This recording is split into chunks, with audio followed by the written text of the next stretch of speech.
धक्के वो मारा। बाइक में फोटो खिंचाएगा। इतना बड़ा भोगा ध्यान है, इतना बड़ा भोगा करे 3 बेर की फ्राई को बात करे। एक रोज करेंट में फंस गया, जब भाभी नहीं थे ले रहा फ्रिज ना, तो वहीं फंस के तना बड़ा मुंह से। अरे हाथ हटाओ।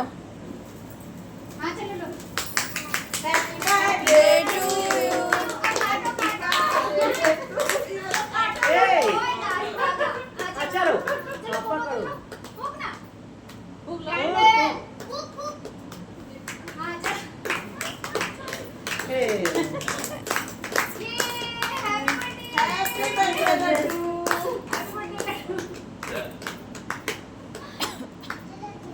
ये तो ना केक काट के पास होता है।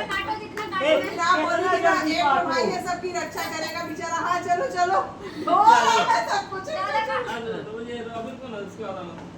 क्या हो गया? साइकिल का फोटो नहीं दिया। अच्छा खाने दो ना, नेचुरल आएगा ना। दीदी को खिलाओ। हाँ हाँ नहीं खिलाया अपनी बहन को। बहन का खिलाओ। बहन को खिला ना। हाँ ऐसे खिला अपनी बहन को। हाँ खिलाओ।